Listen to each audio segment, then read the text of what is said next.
Assalamualaikum warahmatullahi wabarakatuh. Alhamdulillah, lisan kita sebagai orang beriman selalu memuji Sang Pencipta Allah atas segala nikmat yang dilimpahkan kepada kita, terutama nikmat Islam dan iman. Karena ini adalah nikmat terbesar yang dimiliki oleh seseorang apabila dia hidup dan meninggal di atas Islam dan iman. Dan semoga kita sampai meninggal insya Allah istiqamah di atas kedua hal yang mulia ini. Selanjutnya kita panjatkan salam hormat kita kepada utusan Allah Subhanahu wa taala yang telah Allah perintahkan untuk mengucapkan salam hormat kepadanya dan dibalas dengan satu kali salam hormat tersebut dengan 10 rahmat dari Allah Subhanahu wa taala. Dan rahmat Allah satu saja sudah sangat cukup ya, untuk memenuhi semua kebutuhan seseorang, apalagi kalau dibalas dengan 10 kali rahmat.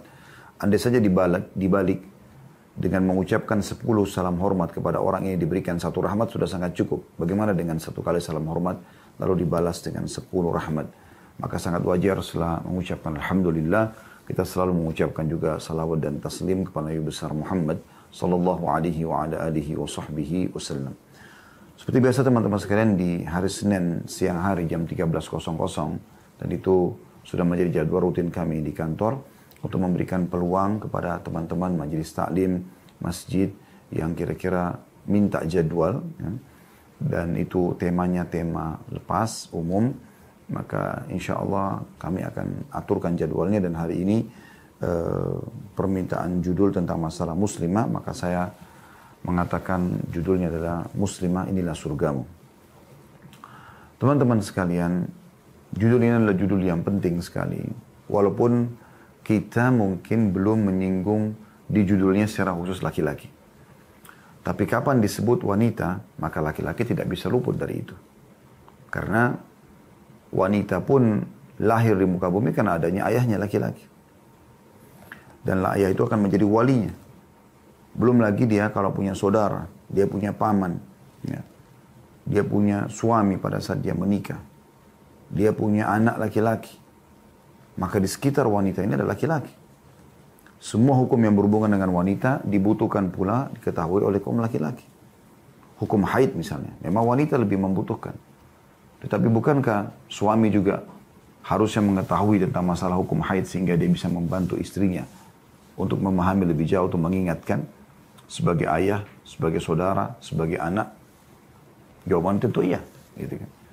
Maka kalau kita mengatakan muslimah inilah surgamu, memang akan lebih fokus ke masalah muslimah. Bagaimana seorang wanita meraih surga Tuhannya dengan izin Allah Subhanahu wa taala tentunya. Ya. Dan dengan mengikuti teori-teori agama dalam menggambarkan hal tersebut. Tetapi tidak luput seorang muslim pun harusnya mengetahui. Ya, apalagi memang seorang laki-laki, baik sebagai ayah ataupun sebagai suami, dia akan bertanggung jawab terhadap anak perempuannya ataupun terhadap istrinya. Baik teman-teman sekalian, saya akan coba dalam mukaddimah ini memberikan gambaran dulu. Dunia ini sebentar.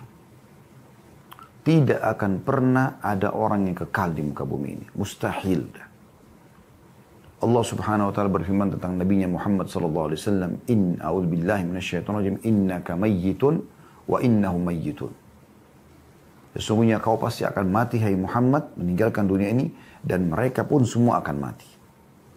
Jadi sehebat apapun Anda menjaga kesehatan, makanan yang sehat, olahraga, udara yang segar, dan seterusnya, ujungnya Anda akan mati.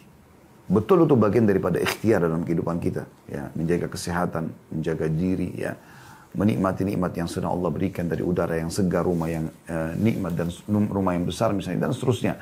Itu memang bagian daripada hal yang dibolehkan dalam syariat. Tetapi kita mau sentuh dari sisi lainnya. Artinya, dunia ini akan kita lalui. Dan kita akan menuju kepada kehidupan yang abadi, yaitu akhirat. Dan di sana hanya ada dua tempat, surga atau neraka. Surga bagi orang yang patuh dan neraka bagi orang yang membangkang. Ini harus difahami dulu. Jadi jangan pernah terpengaruh dengan kulit Anda yang masih kencang, umur Anda yang masih kepala 20, masih kepala 30, masih 40, masih 50. Selalu saja melihat orang yang di atasnya. Mengatakan kalau umurnya 20 kan masih ada orang yang 30 tahun. Masih ada orang yang 40 tahun. Kalau 40 tahun masih ada orang yang 50 tahun, masih ada 60. 60 tahun masih ada orang yang 70 dan 80 tahun. Terus dia terbawa dengan arus seakan-akan dia akan hidup selamanya. Sehingga dia selalu dalam kelalaian-kelalaian yang membuatnya luput dari masalah kehidupan akhirat. Nah, dan ini bukan ciri seorang mukmin dan mukminah. Kita adalah anak-anak akhirat. Sebagaimana Ali bin Abi Thalib radhiyallahu anhu mengatakan, sesungguhnya dunia punya anak-anak dan akhirat punya anak-anak. Maka jadilah kalian sebagai anak-anak akhirat. Jadilah kalian sebagai anak-anak akhirat. Ya. Jadi memang kita harus menuju ke sana. Dunia ini hanya kita tunggangi untuk kehidupan abadi di sana. Allah mengatakan dalam Al-Quran, Anda sudah hafal ayatnya. A'udzubillahi minasyaitonir walal akhiratu khairu wa abqa. Kehidupan akhirat nanti jauh lebih baik, ya, jauh lebih kekal. Dan ini dijelaskan dalam banyak ayat-ayat Al-Quran berhubungan dengan masalah ini. Jadi dunia ini sangat terhina, sebentar saja, tempat untuk berlalu. Ya. Jadi bukan tempat menjadi target utama, itu dulu difahami. Sehingga kita selalu berpikir masalah akhirat, masalah akhirat, masalah akhirat. Ini memang harus menjadi target utama setiap orang di antara kita. Sehingga kalaupun dia diberikan nikmat, tidak ada kesombongan, tidak ada tabzir. Ya. Selalu dikontrol dengan hal-hal yang halal, tidak mau yang haram. Dan pada saat ada cobaan, dia bersabar. Kan dia tahu dia akan mendapatkan balasan pahala yang besar pada hari kiamat nanti. Jadi akhirat itu akan mengontrol orang melalui dunia ini dengan sangat mudah. Ya. Dengan sangat mudah. Nikmat melimpah, dia tinggal bersyukur. Cobaan datang, dia tinggal bersabar. Dan dia tahu semua akan, ya, dia dapatkan pahalanya. Kalau dia bersyukur akan dapat pahalanya di akhirat nanti. Kalau dia juga bersabar atas cobaan, dia juga akan mendapatkan balasannya. Jadi ini sebuah hal yang harus menjadi pondasi dasar dalam setiap aktivitas kita dalam keseharian. Kita akan meninggalkan dunia ini. Jadi setinggi apapun jabatan yang Anda kejar, sesehat apapun badan Anda, seluas apapun rumah yang Anda miliki, seluas apapun rumah itu, sebanyak apapun harta yang menumpuk, ya, dan prestasi dunia, semua hanya akan jadi kenangan pada saat Anda meninggal dunia. Orang hanya mengatakan, oh itu mau rumah dia, oh itu mobil dia, oh itu dulu ada fulan namanya, atau ada seseorang pengusaha namanya si fulan, atau guru dosen, profesor yang bernama si fulan, cuma sebatas itu. Anda akan dikenang di batas-batas waktu tertentu saja. Ya, ini sering kami kasih contoh. Misal teman-teman kita yang hadir dalam acara ini, mungkin Anda masih mengingat ayah dan ibu Anda masih mengingat kakek dan nenek Anda. Tapi kalau saya tanya, apakah Anda mengenang dan mengetahui kisah kakek-kakek Anda, nenek-nenek Anda? Mungkin saya yakin kita sepakat kita tidak akan mengetahui kisah tentang mereka gitu. Karena sedikitnya didokil oleh orang tua kita. Kecuali memang dia adalah orang yang saleh, yang salehah, yang meninggalkan karya ilmiah, ilmu, ya, contoh-contoh yang baik, ya, meninggalkan wakaf, pesantren, tanah yang besar yang mungkin bermanfaat bagi akhirat, itu baru kemudian dia punya, ya, sebuah nilai. Atau memang naudzubillah dia menjadi orang yang sangat buruk sekali, seperti kasus Fir'aun yang hanya dikenang keburukannya gitu kan. Tapi ini jarang terjadi. Maksud saya, orang kadang-kadang punya buruk, sudah dia meninggal, orang lepas dari keburukan dia, selesai. Jadi hanya orang yang beramal saleh, orang yang baik-baik saja yang akan terkenang selalu. Oleh karena itu teman-teman sekalian, renungi baik-baik. Anda akan dikenang sehari, 2 hari, 3 hari, 10 hari, 1 tahun, 2 tahun, 10 tahun.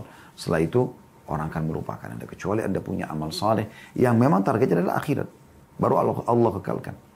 Makanya di zaman Imam Malik rahimahullah, pada saat beliau menulis kitab Muwatta, beliau berisi banyak hadis-hadis Nabi SAW. Yang sudah masyhur, salah satu dari 9 buku hadis adalah buku kitab Muwatta'nya Imam Malik rahimahullah.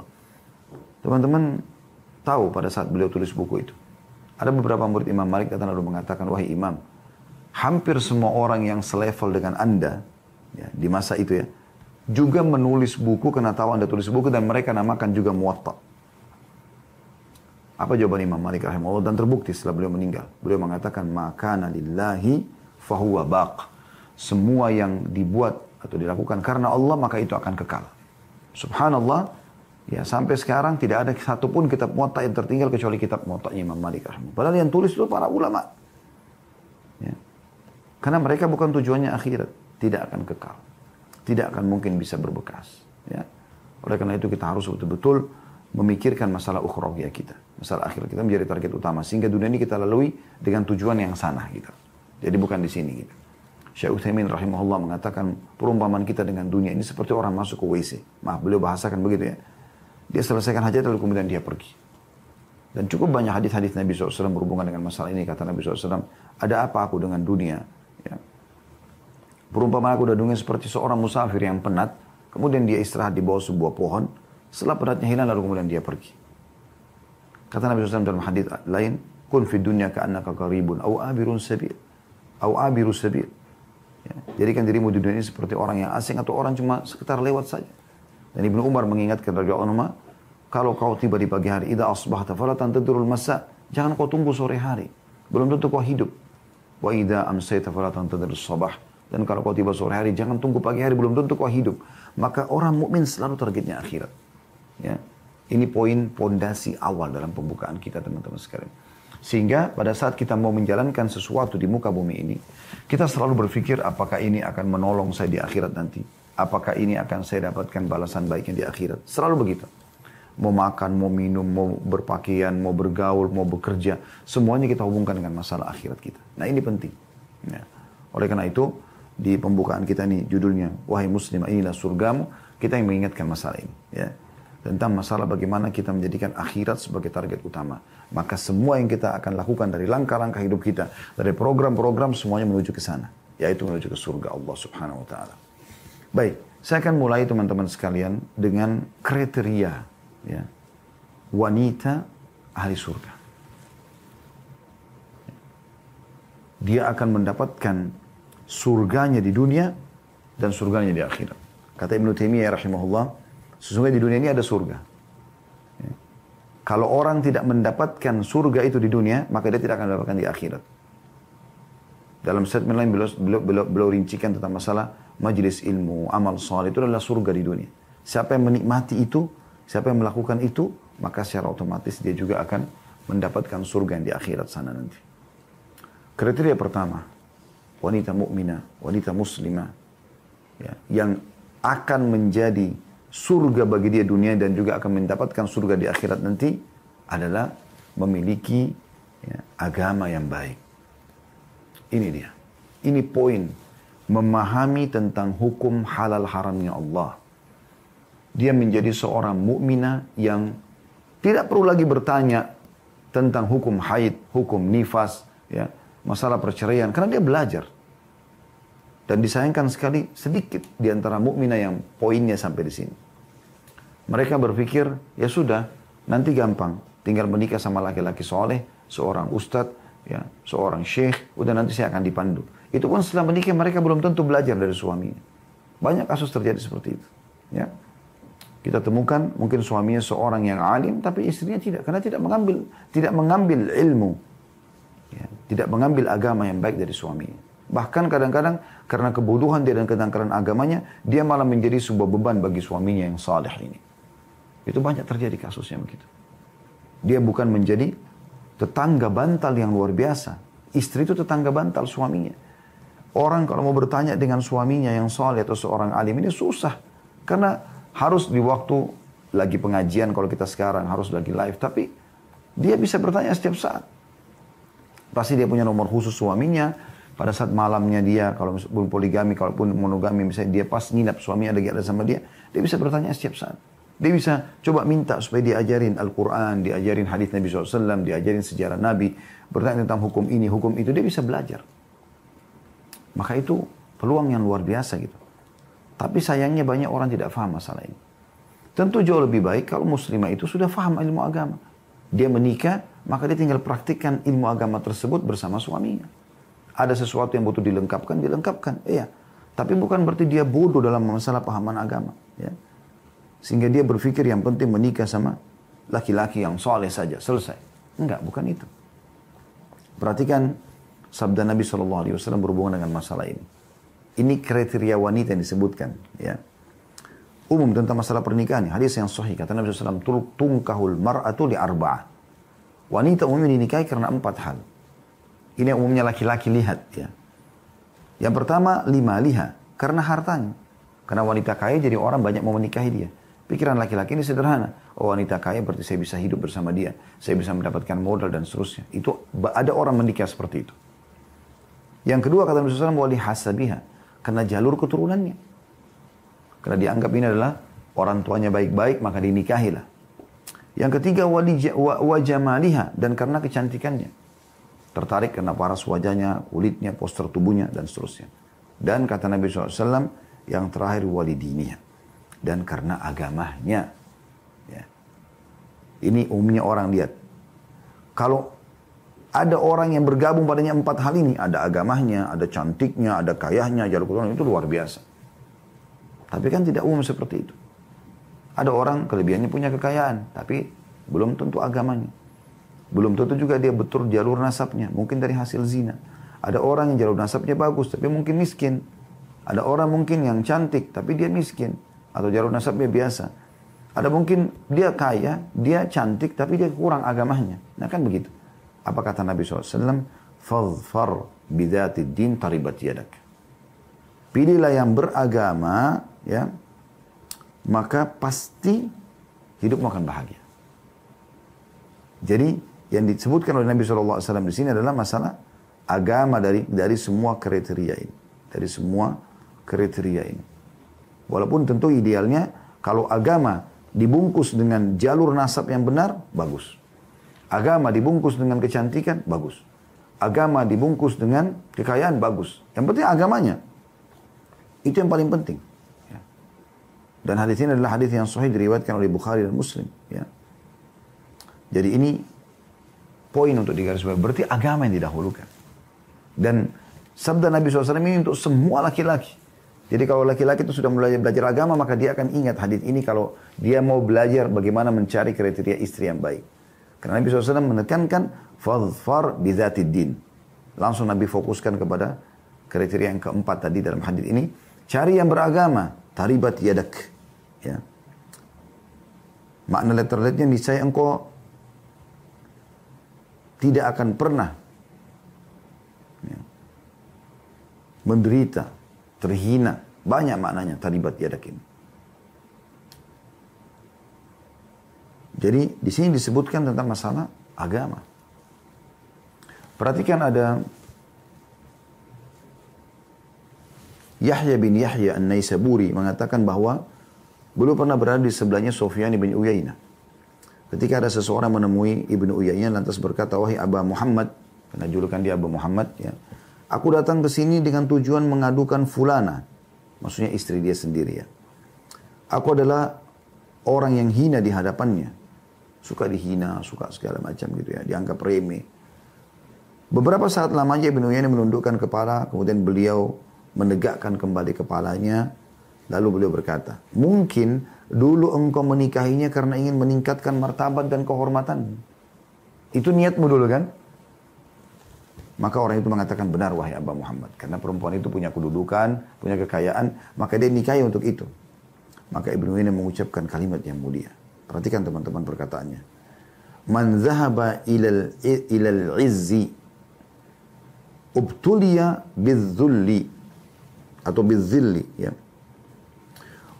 Siapa yang menikah karena menginginkan kehormatan, maka dia akan dihinakan. Kata Sufyan bin Uyainah rahimahullah, ini seorang tabi'in yang masyhur dengan ibadahnya. Wa man dhahaba ilal mali ubtuliya bil faqri. Dan siapa yang menikah karena mengejar harta dari wanita yang kaya maksudnya, atau laki-laki yang kaya, maka akan diuji dengan kemiskinan. Wa man dhahaba ilad dini yajma'ullahu lahul izzu wal malu. Yajma'ullahu lahul izza wal mala ma'ad-din. Siapa yang menikah karena agama, maka Allah akan kumpulkan untuknya harta dan kehormatan bersama agama itu. Lalu kemudian beliau bercerita atau mendengar cerita orang itu. Dia mengatakan, kami adalah 4 orang laki-laki bersaudara. Muhammad, Imran, Ibrahim, dan aku sendiri. Muhammad adalah kakak yang paling sulung, sedangkan Imran adalah bungsu. Sedangkan aku adalah tengah-tengah. Ketika Muhammad hendak menikah, dia berorientasi pada kehormatan. Dia menikah dengan perempuan yang memiliki status sosial yang lebih tinggi daripada dirinya. Pada akhirnya dia menjadi orang hina. Sedangkan Imran ketika menikah berorientasi pada harta. Karenanya dia menikah dengan wanita yang hartanya lebih banyak dibandingkan dirinya. Ternyata pada akhirnya dia menjadi orang miskin.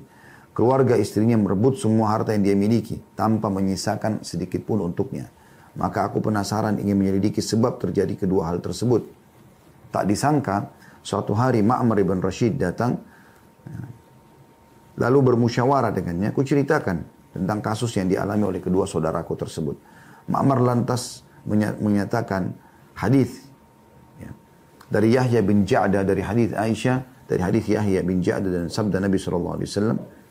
Perempuan itu dinikahi karena 4 faktor, agamanya, martabatnya, hartanya dan kecantikannya. Pilihlah perempuan yang baik agamanya, maka niscaya engkau akan menjadi orang yang ya, jika tidak niscaya engkau akan menjadi orang yang paling rugi. Hadis Bukhari Muslim. Sedangkan hadis Aisyah radhiyallahu anha perempuan yang paling besar berkahnya dan paling ringan biaya pernikahannya. Ya. Oleh karena itu keputuskan untuk menikah karena faktor agama. Dan agar beban lebih ringan karena ingin mengikuti sunnah Rasulullah SAW. Di luar dugaan Allah kumpulkan untukku kehormatan dan harta di samping agama.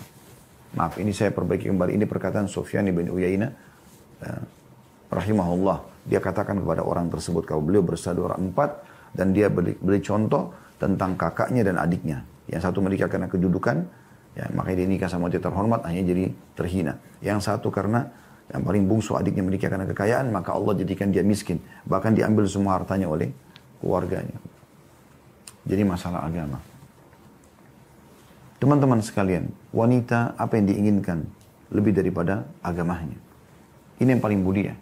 Maka selalu luangkan waktu untuk menuntut ilmu, belajar terus. Ya. Dan ini baik sekali kita. Karena banyak tokoh-tokoh dunia lahir dari tangan wanita mukminah yang baik agamanya. Banyak suami yang sukses di belakangnya adalah istri yang mukminah yang terus memberikan pelayanan yang baik, support yang baik kepada suaminya. Dan berapa banyak lahir penjahat-penjahat dunia dari tangan wanita-wanita yang buruk akhlaknya, buruk agamanya. Begitu juga suami yang akhirnya menjadi rusak karena di belakangnya istri yang rusak. Akhirnya terjadi korupsi, ya, manipulasi dan seterusnya. Nah, ini poin penting. Ya. Baik. Masuk dalam masalah baik agama ini, teman-teman sekalian. Tentu dari seluruh sisinya, ya, belajar ilmu agama. Dan juga masuk dalamnya adalah menutup aurat. Jadi banyak orang selalu patokannya, oh, siapa itu? Si fulana. Sholatnya bagus. Bakti sama orang tuanya. Tapi nggak tutup aurat. Ketemu orang terbuka auratnya. Saya pernah datang ke rumah seseorang gitu. Karena kami harus mampir pada saat itu untuk memberikan sesuatu gitu. Ya. Kebetulan saya dengan keluarga mampir ke rumah seorang ibu. Ibu itu anaknya bakti sekali sama dia. Ada seorang anak perempuan bakti sama. Kelihatan dia selalu khidmat sama ibunya. Sementara kami lagi bertamu gitu. Lulu lalang gitu. Termasuk dia menghidangkan minuman. Tapi subhanallah, tidak tutup aurat. Terbukti di depan kami gitu. Saya sampai tundukkan pandangan. Tapi itu terjadi. Jadi dia bakti sama ibunya. Tapi tidak tutup aurat. Kenapa nggak tutup aurat? Ada yang mungkin baik akhlaknya. Santun, ramah, bagus berteman sama yang lain. Tapi nggak tutup aurat. Kenapa nggak tutup aurat? Seakan-akan ini bukan hal yang penting. Bukan hal yang wajib.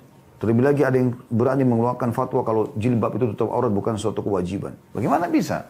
Bagaimana bisa bukan sebuah kewajiban? Imam Adz-Dzahabi rahimahullah mengatakan, kalau sebuah perintah dalam agama, ya, diketahui, diikuti dengan ancaman, kalau orang meninggalkannya maka berarti dia dosa besar. Dan berarti hukumnya jadi wajib. Ya. Sholat misalnya, bagaimana kita bedain sholat sunnah sama sholat wajib? Sholat wajib pasti diikuti dengan ancaman kalau yang meninggalkan. Dengan hukuman, siksa kubur, laknat, neraka dan seterusnya. Salah satu dari ancaman-ancaman ini. Kalau sholat sunnah tidak, kita temukan cuma keutamaan-keutamaan. Maka di sini dibedakan oleh para ulama mana wajib, mana sunnah. Nah sama halnya dengan ini. Mereka mengatakan tutup aurat nggak wajib. Dari mana nggak wajib? Dan itu bukan tolak ukur wanita tuh mukminah atau bukan mukminah, atau agamanya bagus atau bukan bagus. Yang penting dia sholat, yang penting dari keluarga baik-baik. Tidak, saudaraku. Justru penampilan menutup aurat adalah tolak ukur awal bahwasanya dia mukminah. Nah, dia mau tutup auratnya karena Tuhannya. Dan ini tidak main-main. Ya. Mungkin Anda mengatakan, Ustadz, mana dalilnya? Ya. Kalau memang wanita wajib tutup aurat. Subhanallah. Renungi coba. Ya. Dalam hadis Nabi SAW. Hadis ini hadis sahih. Hadis ini teman-teman sekalian diriwayatkan oleh Muslim dari hadis Abu Hurairah radhiyallahu anhu. Yang bunyinya kata Nabi SAW, "Sinfani min ahli nari lam arahuma. Qaumun ma'ahum siyatun ka'adnabil baqar yadribuna bihan nas." Ada dua golongan penghuni neraka. Tapi aku belum pernah lihat, maksudnya di masa Nabi SAW belum ada ini. Tapi akan datang gitu kan. Yang pertama adalah sekelompok orang, kaum itu 3 orang ke atas, yang membawa cambuk-cambuk dari ekor sapi untuk memukul-mukul orang. Kata sebagian ulama hadis ini adalah para pengawal-pengawal raja zalim yang mengambil secara paksa harta masyarakatnya, memukul dan seterusnya. Kemudian yang kedua, ini saksi bahasan kita. Anda bilang jilbab tidak wajib, perhatikan. Ada ancaman kata Nabi SAW, wa nisaun kasiyatun ariyatun mumilatun mailatun ru'usuhunna ka'asnimatil bukhtil ma'ila la yadkhulna al-jannata wa la yajidna rihaha wa inna riha la yujidu min masirati kada wa kada. Para wanita yang berpakaian tapi telanjang, tidak tutup aurat, kan gitu. Berlenggak-lenggok. Dalam makna lain, condong-mencondongkan. Dia condong pada laki-laki supaya mereka terjerumus dalam perbuatan dosa bersamanya, atau memang dia membuat laki-laki condong pada dia gitu. Kepala mereka seperti punuk unta yang miring. Ya. Karena rambutnya sebentar ke kanan, sebentar ke kiri, ya. Blow naik ke atas gitu. Apa kata Nabi SAW? Wanita seperti itu berpakaian tapi telanjang. Maksudnya apa? Tidak tutup auratnya kan? Tidak akan masuk surga kata Nabi SAW. Dan tidak akan mencium baunya. Dan baunya tercium dari jarak sekian dan sekian. Jelas sekali maknanya. Wanita yang menyingkap auratnya atau wanita yang menggunakan baju tapi tipis. Allah SWT berfirman dalam surah Al-Ahzab berhubungan dengan masalah hijab atau jilbab ini. Ini masuk dalam kriteria yang pertama ya, tentang masalah bagus agamanya. Tolok ukurnya juga di sini gitu. Bahkan ini menjadi tolok ukur utama kan. Orang begitu lihat wanita muslimah pakai jilbab, apalagi jilbab syar'i, orang langsung dari awal menilai oh ini baik. Laki-laki pakai baju yang santun, baju takwa. Yang Allah mengatakan wa libasut taqwa dzalika khair. Maksudnya orang yang menggunakan baju yang diikuti dengan ketakwaan, menutup aurat, itu lebih baik gitu kan. Maka orang langsung bisa menilai oh ini orang ini baik. Dari penampilan awalnya orang sudah bisa lihat. Walaupun itu bukan tolak ukur utama ya, tapi ini salah satu kriteria yang masuk di situ. Kalau ada orang walaupun bagus ibadahnya tapi buka auratnya, ini aneh, tanda tanya ibadahnya ini gitu. Apa yang Allah sebutkan dalam surah Al-Ahzab, surah nomor 33, 59 masalah ini. A'udzu billahi minasyaitonir rajim. Ya ayuhan nabiyyu qul li azwajika wa banatika wa nisa'il mu'minin yudnina 'alaihinna min jalabibihin. Dzalika adna ay yu'rafna fala yu'dzaina wa kana Allahu ghafurur rahima. Yang artinya, hai Nabi, katakan pada istri-istrimu, anak-anak perempuanmu. Sebagian orang mengatakan ini hanya untuk istri Nabi, untuk keluarga Nabi. Perhatikan setelahnya, dan istri-istri orang beriman. Semua masuk muslimah. Hendaklah mereka mendekatkan jilbab mereka atau menyulurkan jilbab mereka ke seluruh tubuh mereka. Dari kepala sampai ke kaki. Yang demikian itu supaya mereka lebih mudah untuk dikenal sebagai seorang muslim, muslimah. Dan karena itu mereka tidak diganggu. Jilbab kalau dipakai tidak diganggu oleh orang. Paling orang kalaupun mau jahat iseng kalau dia pakai jilbab syariah, assalamualaikum gitu-gitu. Apalagi kalau sudah pakai cadar, penjahat juga kalau mau perkosa dia berpikir ini cantik atau enggak. Gitu. Tidak diganggu. Allah jamin itu. Gitu kan. Kecuali dia pakai jilbab tapi seperti tidak pakai jilbab. Lilit-lilit kecil, kemudian dadanya nonjol, lehernya kelihatan. Ya ini sama aja tadi, masuk dalam hadis. Ya berpakaian tapi seperti telanjang. Tutup aurat tapi seperti terbuka gitu. Dan Allah Maha Pengampun lagi Maha Penyayang. Ya. Begitu juga dalam hadis atau dalam firman Allah SWT dalam surah An-Nur, surah nomor 24, ayat 31. Allah berfirman, A'udzu billahi minasyaitonir rajim wa qul lil mu'minati yaghdudna min absarihinna wa yahfazna furujahunna wa la yubdina zinatahunna illa ma dhahara minha. Katakan kepada para wanita yang beriman, hendaklah mereka menahan pandangan mereka dan kemaluan mereka, tidak terjerumus pada yang haram. Dan jangan mereka menampakkan perhiasannya kecuali yang biasa nampak daripadanya. Kata Ibnu Abbas, Ibnu Umar, Atha, ya, bin Abi Rabah, ya. Kemudian Mahkul, Atha bin Abi Rabah sampai situ, bahwa boleh dinyatakan atau yang dinampakkan di sini adalah wajah dan telapak tangan. Itu aja yang boleh kelihatan. Ini juga yang dipegang oleh Imam Syafi'i rahimahullah dalam mazhab beliau. Gitu kan. Tapi Imam Ahmad segala macam mengatakan sampai wajah pun disuruh tutup.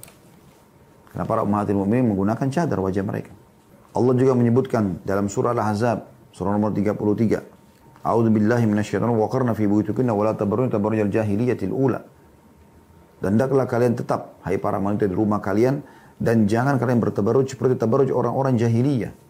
Yang pertama. Apa kata Abu Ubaidah radhiyallahu anhu? Tabarruj adalah menampakkan kecantikan dirinya.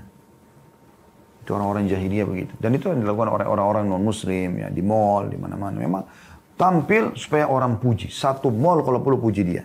Itu jadi sebuah kebanggaan. Ini betul-betul ngaco ini. Ya, jauh dari agama. Harusnya orang justru menghormati karena tertutup auratnya. Bukan malah memuji dengan tabarrujnya.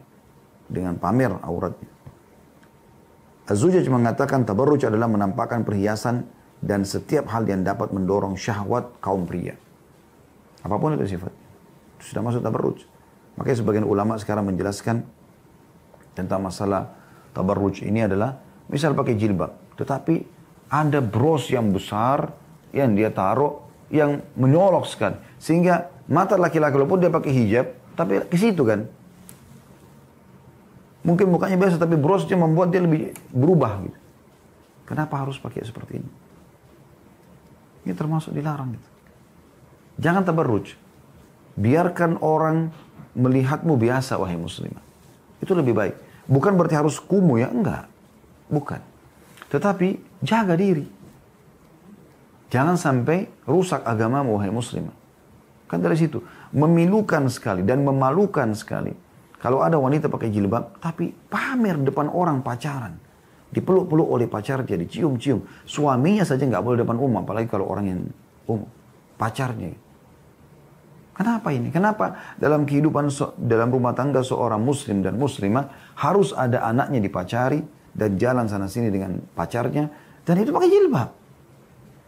Bahkan subhanallah hamil di luar nikah.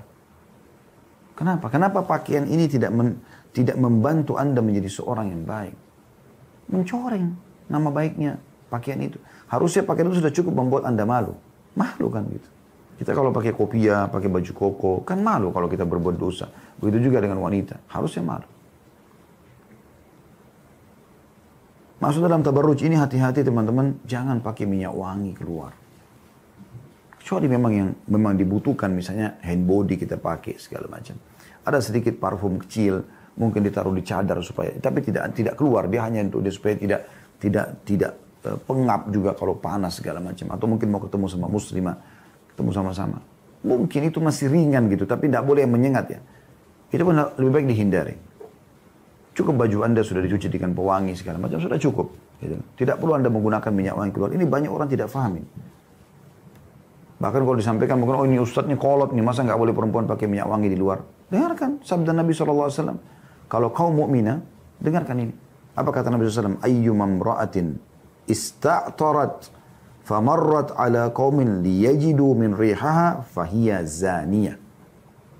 Seorang perempuan yang mengenakan wewangian lalu melalui sekumpulan laki-laki agar mereka mencium bau harumnya yang dia pakai, maka perempuan tersebut terhitung seorang pezina. Ngapain dapat usus ini gara-gara pakai parfum begini? Ya? Ini penting. Garis bawah ini teman-teman, ini ada larangan yang sangat tegas berhubungan dengan masalah ini. Ya. Dan ini riwayat yang disebutkan oleh An-Nasai, Abu Dawud, Tirmidzi, Ahmad, dan ini disebutkan oleh Syekh Albani dengan hadis yang sebagai hadis yang sahih. Ya. Jadi ini perlu digaris bawahi. Harus hati-hati. Begitu juga di zaman Umar bin Khattab radhiyallahu anhu pernah terjadi teman-teman sekalian. Ini kisah nyata ya terjadi ini. Dinukil dari Yahya bin Ja'dah rahimahullah, seorang tabi'in, dia mengatakan, di masa pemerintahan Umar ada seorang perempuan yang keluar rumah dengan memakai wangian. Di tengah jalan Umar mencium bau wangi itu dari perempuan tersebut. Maka Umar pun menegurnya dan akan memukulnya dengan tongkat. Selaya beliau berkata, kalian para perempuan keluar rumah, saya langsung terjemahkan saja. Ya.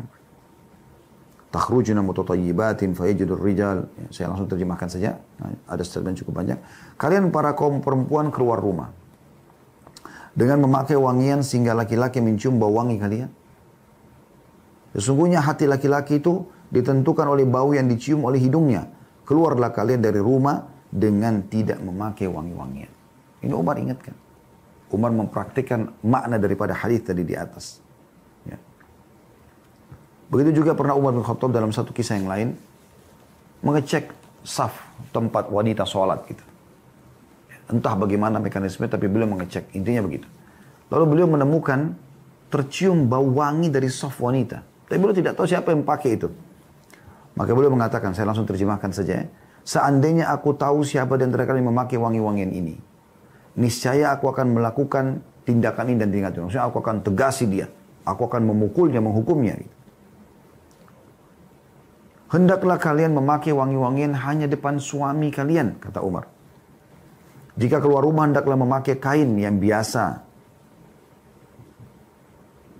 Lalu Ibrahim mengatakan, aku mendapat kabar bahwa perempuan memakai wangi-wangian itu sambil ya mengeluarkan kencingnya karena takut dengan Umar. Ya. Itu saking tegasnya Umar bin Khattab mengingatkan masalah ini. Ya. Ini disebutkan oleh riwayat Abdul Razak di nomor 8118 dan juga Abdul Razak sebutkan riwayat yang sebelumnya yang tadi tentang masalah perempuan yang dipukul oleh Umar di jalan itu disebutkan oleh Abdul Razak dalam Musnad juga nomor 8107. Ya. Ini tentang ketegasan bagaimana tentang masalah ini. Ini masuk dalam hal yang harus diperhatikan baik-baik. Tidak boleh dianggap remeh masalah-masalah seperti ini. Kemudian teman-teman sekalian, masuk dalam kriteria yang baik agamanya adalah dia tidak menyerupai laki-laki. Tidak menyerupai laki-laki, ini termasuk dalam masalah baik agamanya dinilai di situ. Dalam penampilannya segala macam. Perhatikan hadis Nabi SAW. Dikatakan Ibnu Abbas. La'ana Nabi SAW al-mukhannithina minal rijali wal mutarajjilati minal nisa. Rasulullah SAW melaknat kaum pria yang menyerupai kaum wanita. Dan juga kaum wanita yang menyerupai laki-laki. Ini dilarang oleh Nabi SAW. Tidak boleh sama sekali melakukan perbuatan ini. Ya. Hadis ini riwayat Bukhari. Karena banyak wanita begitu. Mereka melakukan perbuatan tersebut. Ya. Dan ini masuk dalam istilah memiliki agama. Ini kriteria semua ini. Ya, kriteria harus diperhatikan. Kemudian masuk dalam kriteria ini ya, adalah memiliki sifat malu. Ya. Kata Nabi SAW, Al-haya'u la ya'ti illa bi khair. Malu tidak akan pernah mendatangkan kecuali kebaikan. Itu hal yang harus diperhatikan oleh setiap muslimah, mukminah. Mereka malu. Malu dalam arti kata apa? Malu dalam melanggar hukum Allah Subhanahu wa taala. Malu bila meninggalkan ketaatan-ketaatan kepada Allah Subhanahu wa taala. Mereka punya rasa malu. Malu ini akan menahan orang melakukan perbuatan-perbuatan yang salah, ya. Dan hadis ini diriwayatkan oleh Bukhari dan Muslim. Ini harus diperhatikan baik-baik. Dan bagaimana Allah Subhanahu wa taala menggambarkan tentang kedua anaknya Shu'aib alaihi salatu wassalam yang tinggal di Madian pada saat Nabi Musa alaihissalam lari dari kejaran Fir'aun. Ya. Allah Subhanahu wa taala menggambarkan tentang wanita ini. Perhatikan dalam surah Al-Qasas ayat 25. A'udzu billahi minasyaitonir rajim. Faja'athu ihdahuma tamshi 'ala istihya'in. Ya. Atau 'ala istihya'i qalat inna abi yad'uka liyajzaka ajra ma saqaita lana. Kemudian datanglah kepada Musa salah seorang dari kedua wanita. Tadi ada dua anak Nabi Shu'aib lagi ngisi air di sumur. Kemudian mereka tidak mampu, maka Musa membantu mereka karena ditutup dengan batu besar ya. Maka setelah itu mereka pulang lalu melapor kepada ayah Shu'aib, lalu diutuslah oleh ayah dia datang. Allah menggambarkan, kemudian datanglah kepada Musa salah seorang dari kedua wanita itu berjalan penuh dengan rasa malu. Beda kan wanita yang jalan dengan percaya dirinya dan tidak rasa malu. Kainnya robek sana, robek sini, kita bahasakan begitu. Karena sudah bajunya singlet, celananya pendek, ya, sudah hampir mendekati celana dalam gitu. Dengan percaya diri jalan di mall, depan orang semua, tanpa ada rasa malu. Ini masuk dalam sabda Nabi SAW, "Idza lam tastahi, fasna' ma syi'ta." Kalau kau sudah tidak punya rasa malu, buatlah susu kamu. Itu akan seperti itu, otomatis gitu. Karena ada orang subhanallah tidak punya rasa malu lagi. Dia tidak mau tahu dirinya itu sedang menyesatkan dan sesat dan menyesatkan. Ini bahaya sekali efeknya. Dan kata para ulama, kalau seandainya ada wanita seperti ini, lalu diperkosa, ya, maka dia berdosa, yang memperkosa juga dapat dosa.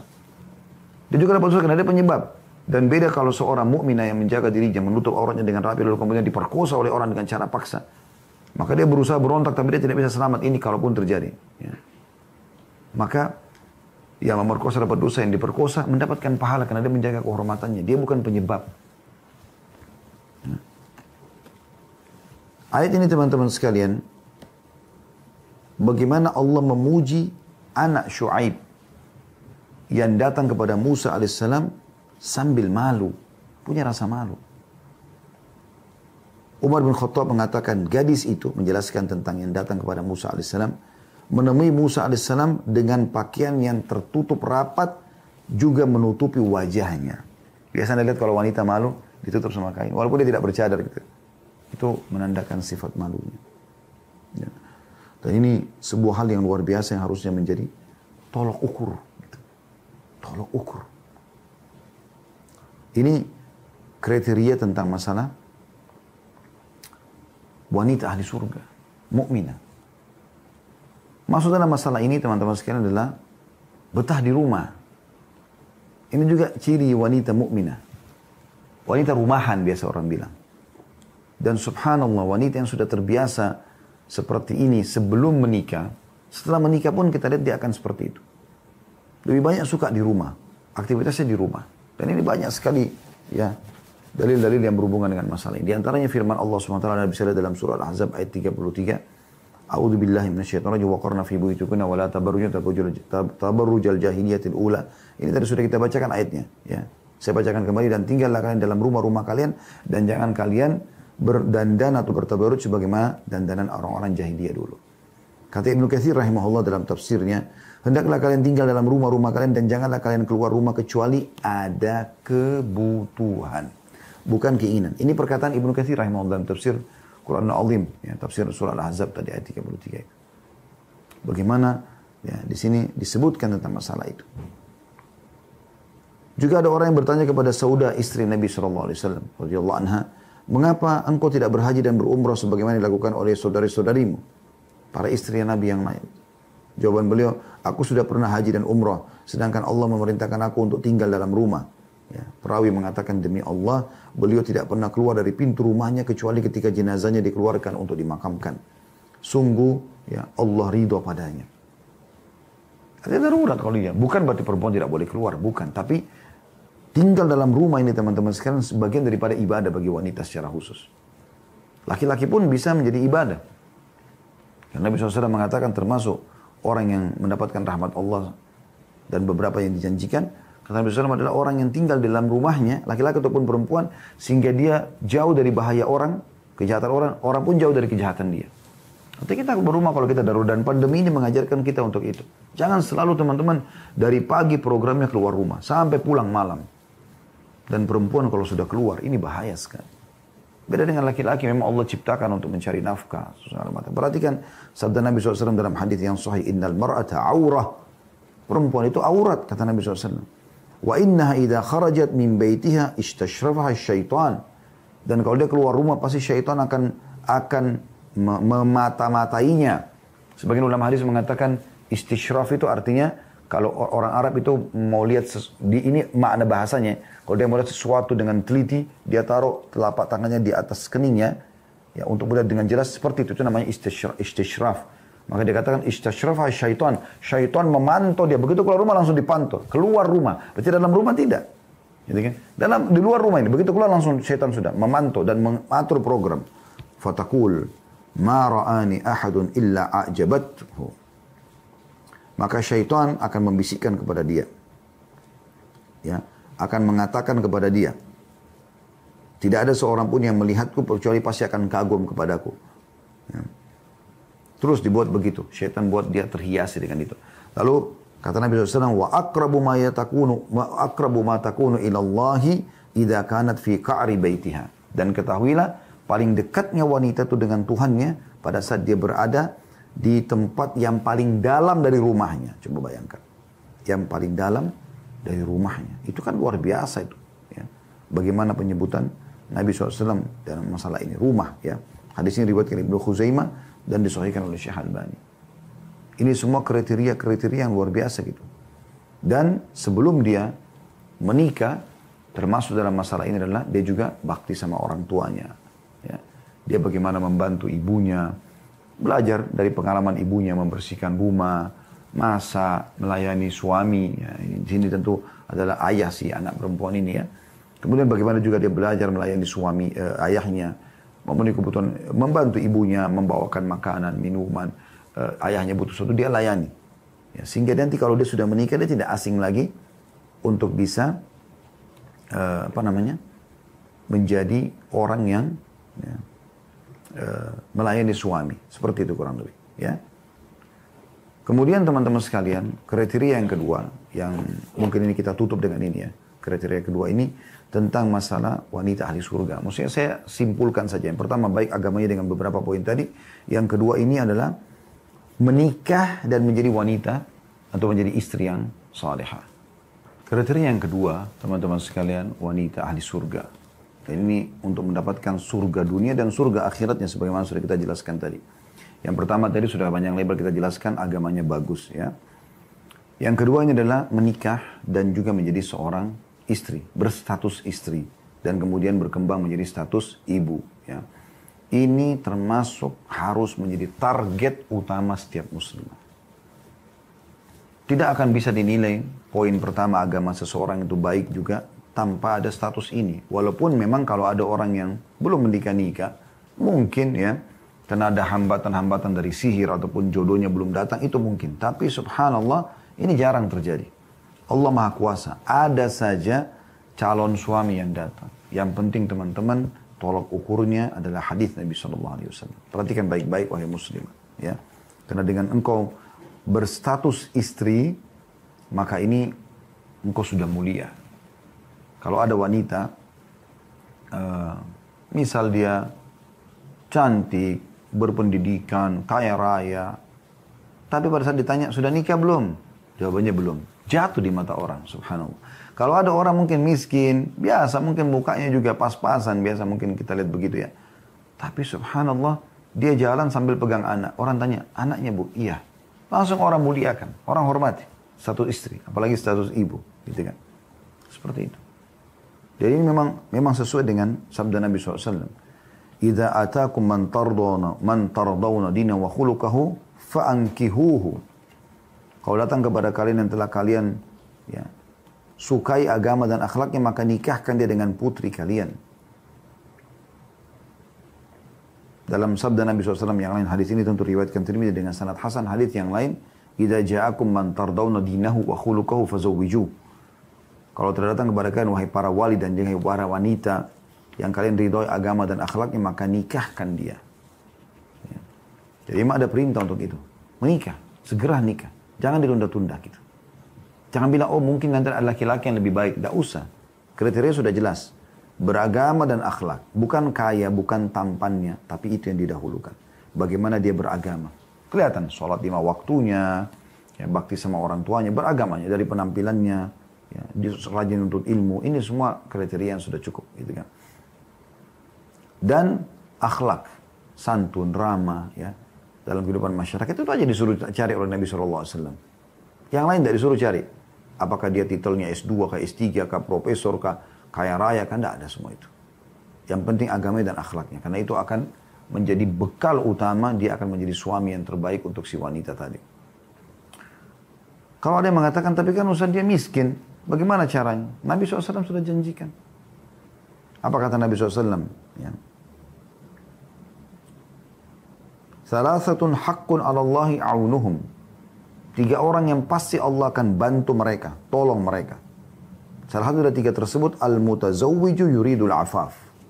Orang yang menikah karena ingin menjaga kehususiannya. Dan orang beriman pasti menikah karena itu. Supaya dia tidak berzina, dia punya pasangan gitu kan. Maka Allah akan kayakan. Dan Allah menyebutkan tentang masalah pernikahan dalam surah An-Nur ayat 32, surah nomor 24, potongan ayat ya. Iyakunu fuqara yughnihimullah min fadli.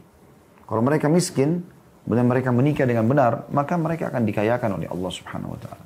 Jadi enggak usah khawatir. Yang penting modalnya dulu. Untuk apa dia kaya raya dari awal tapi jauh akhlaknya? Tidak punya akhlak yang baik maksud saya. Ataupun jauh dari agama. Tidak tahu tentang hukum halal haramnya. Rumahnya mewah, mobilnya mewah, tapi enggak sholat. Akhirnya Anda mau sholat, mau diimami oleh suami, tidak bisa diimami. Karena memang suaminya enggak tahu. Ya. Nggak ngerti gitu. Nah, kalau Anda sudah masuk dalam rumah tangga, sudah berstatus istri, dan tidak ada poliandri dalam Islam, Anda tidak usah lagi pikirkan ada laki-laki lain. Selesai. Laki-laki yang sekarang sudah Anda terima akadnya, dan wali Anda nikahkan, gitu kan. Pada saat wali Anda mengatakan, saya nikahkan Anda dengan anak perempuan saya, Fulana binti Fulana, dengan mas kawin ini. Lalu si laki-laki tersebut mengatakan, saya terima nikahnya Fulana binti Fulana dengan mas kawin ini. Sah pernikahan tersebut, selesai. Maka inilah surgamu, wahai muslimah. Lupakan semua laki-laki lain. Selesai, hapus. Mau setampan apapun wajahnya, ya, apalah ya, sesempurna apapun fisiknya, ya, mungkin bodinya semua berbentuk kekar dan seterusnya, sudah selesai. Mau setinggi apapun titelnya, sekaya apapun dia, sudah, ini suami saya. Dia the best, dialah yang terbaik yang Allah telah pilihkan. Udah tinggal kejar surga di situ. Selesai urusannya. Itu aja sudah. Gak perlu yang lain gitu. Karena tidak ada poliandri, Anda nggak bisa punya dua suami. Udah cukup dia. Dan perhatikan baik-baik. Bagaimana Nabi SAW mengatakan dalam hadis riwayat Ahmad, riwayat Al-Bazzar, At-Tabarani, dan semua ini mereka menyatakan hadis ini sahih. Kata Nabi SAW, "Idza shallatil mar'atu khamsaha wa shamat syahraha wa ata'at ba'laha wa hafizat farjaha faltadkhul min ayyi abwabil jannati sya'at." Bila seorang wanita menjalankan sholat 5 waktu, nggak disebutin sholat sunnahnya. Subuh, duhur, asar, maghrib, isya saja. Kalau sholat sunnah berarti tambahan udah. Mudahnya wanita mendapatkan ini. Dan berpuasa Ramadan yang nggak disebutin puasa sunnah. Nggak ada Senin, Kamis, nggak ada puasa Yaumul Bid. Kalau dia tak lakukan sudah tambahan. Tapi ini saja puasa Ramadannya. Lalu mentaati suaminya dan menjaga kemaluannya. Ya, sudah suami saja selesai. Suami bilang A, B, selama bukan kemungkaran, bukan haram, ditaati sama dia. Dihapus sama dia dari hatinya, dari pikirannya, dari matanya, semua laki-laki lain selain laki-laki, selain suaminya sekarang. Nah, itu saja, suami saja. Jika tidak ada perselingkuhan terjadi segala macam, maka silahkan ia masuk dari pintu manapun yang dia hendaki dari surga. Sudah selesai. Kalau dia mati, selesai. Maka status istrinya perlu dikejar. Jadikan target. Apakah itu Anda menikah dengan laki-laki yang konsepnya monogami dalam hidup atau poligami? Gak ada urusannya. Pokoknya status Anda istri. Karena laki-laki yang boleh poligami. Kadang-kadang memang kita lebih cocok untuk menikah dengan laki-laki yang monogami. Cuma satu saja istrinya. Ada memang kita mungkin lebih cocok dengan laki-laki yang poligami. Gitu kan? Itu memang kuasa Allah SWT. Dan itu bukan aib, bukan kekurangan. Yang penting Anda berstatus istri sekarang. Ya. Dan Anda kejar keutamaan ini. Layani yang terbaik suami. Sudah sampai Anda ini, teman-teman, kita semua, saya laki-laki, dan semua bapak-bapak, teman-teman ikhwah laki-laki yang mengikuti acara ini, dan semua juga perempuan yang mengikuti acara kita. Kita ini laki-laki, yang laki-laki, tugasnya, ya, dan Anda juga perempuan, tugasnya hanya sampai ajal datang. Selesai. Setelah itu kita sudah tidak ada tugas lagi. Maka jalankan sampai batas waktu tugas saja. Perhatikan, renungi baik-baik tafsir dan makna daripada surah An-Nur atau surah An-Nisa, surah An-Nisa ayat 34. Saya langsung masuk di potongan ayat ya. Teman-teman yang buka di aplikasi Al-Quran coba lihat. Potongan ayatnya di situ. A'udzubillahi minasyaitonirrajim. Fassalihatu qanitatun hafizatun lil ghaibi bima hafizallah. Potongan ayat ini kita ambil. Apa kata Allah? Wanita yang salihah ialah yang taat kepada Allah. Apa yang Allah halalkan dinikmati, yang diperintahkan kerjakan, yang dilarang dijauhi. Lagi memelihara diri ketika suami tidak ada. Perhatikan, ketika suami tidak ada. Status istri di sini. Ya, jadi jangan pernah lama-lama gadis, jangan pernah lama-lama janda. Nikah saja. Kejar status istri. Gitu. Ya. Kegagalan Anda di rumah tangga pertama belum tentu gagal di rumah tangga yang kedua atau yang ketiga. Menikah saja. Yang penting Anda ambil kriteria agama tadi sudah kita sebutkan. Karena Allah telah memelihara mereka. Saya ulangi, wanita saleh adalah wanita yang taat kepada Allah lagi memelihara dirinya ketika suaminya tidak ada karena Allah telah memelihara mereka. Kata Ibnu Katsir rahimahullah. Kata as-salihat maksudnya wanita yang salih, yang patuh kepada Allah. Sementara qanitat artinya kata Ibnu Abbas radhiyallahu dalam tafsir beliau, wanita-wanita yang taat kepada suaminya. Disuruh temani ia, disuruh tidur ia, disuruh apa saja selama bukan haram diikuti. Kalau suami suruh haram nggak boleh. Karena kata Nabi SAW, la ta'ata illa fi ma'ruf. Nggak boleh ada ketaatan kecuali pada hal yang dibolehkan. Dalam hadis lain, la ta'ata li makhlukin fi ma'siyati khaliq. Tidak boleh ada ketaatan pada makhluk yang berbau maksiat kepada Sang Pencipta. Selama tidak, patuhi saja. Itu perintah Tuhan Anda, Allah Subhanahu wa taala. Allah berikan balasan di situ. Sementara yang dimaksud dengan hafizatun lil ghaibi bima hafizallah, artinya menjaga ya, diri ya, karena Allah telah memelihara mereka, disebutkan oleh As-Su'di dan ulama lainnya, yakni selalu menjaga kehormatan suami dan menjaga hartanya serta dirinya saat suami bepergian. Jadi suami status. Ya, maksudnya dijelaskan masalah suami berarti dia status istri. Ini yang sedang kita titik beratkan. Status istri.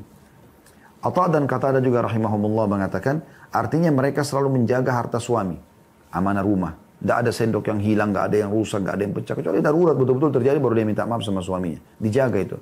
Ketika suami sedang pergi dan menjaga apa yang menjadi kewajiban mereka, yakni menjaga kesucian diri mereka. Tidak membuka kemaluannya untuk orang lain. Jadi ini perintah Allah Subhanahu wa taala. Begitu juga bagaimana Nabi SAW mengatakan tentang kriteria wanita ahli surga.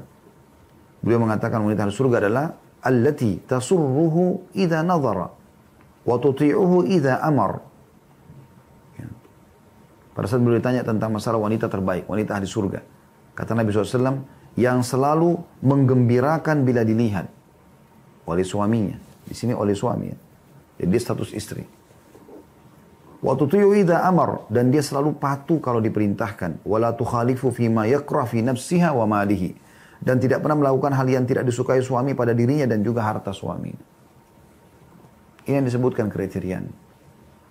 Jadi bagaimana dia menjadi ini, ya. Lalu apa kata Nabi SAW dalam hadis lain? Kita tutup dengan ini, hadis Hasan diriwayatkan oleh An-Nasa'i. Wa nisa'ukum min ahlil jannah, dan wanita kalian termasuk penghuni surga. Sudah dapat tiket nih, mau nggak tiket ini ke surga? Apa kata Nabi SAW sifatnya? Al-wadud. Yang pertama, penuh orang wanita yang subur, suka mau melahirkan, punya anak banyak. Ya. Al-wadud itu penuh kasih sayang. Bagaimana seorang kasih sayang itu? Selalu mengalah, selalu mencintai, selalu memberikan. Ya. Al-walud, yang suka atau yang subur. Ya. Al-a'ud ala zawjiha, dan selalu taat pada suaminya. Suaminya semua. Suaminya bilang, iya pergi, enggak. Ya. Semua dilakukan. Lalu kata Nabi SAW, sifatnya yang selalu taat sama suaminya, di antaranya adalah dikatakan allati idza ghadiba ja'at hatta tad'a yadaha fi yadi zawjiha wa taqul la adhuku gumdhan hatta tarda. Yang jika suaminya marah, ia datang dan memegang tangan suaminya seraya berkata, aku tidak akan memejamkan mata malam ini sebelum redah kemarahanmu. Dalam riwayat lain, kalaupun dia menyakiti suaminya atau dia disakiti, maka dia akan mendatangi suaminya sambil mengatakan, aku tidak akan pernah bisa tidur sampai engkau ridho. Ya, ini statusnya. Allahu a'lam. Jadi bagaimana dia menjaga agamanya sebelum nikah dan sesudah nikah, tapi itu kita masukkan dari kriteria yang pertama ya, secara umum. Menjaga ibadahnya, menjaga hubungannya sama Tuhannya, menjaga tutup auratnya, tidak keluar rumah kecuali darurat, tidak menggunakan uangnya, tidak memamer aurat dan seterusnya. Kemudian juga bagaimana dia selalu mengejar status jadi istri. Allahu a'lam. Ini yang kami lihat, status ini betul-betul jalan tol menuju ke surga bagi setiap muslimah.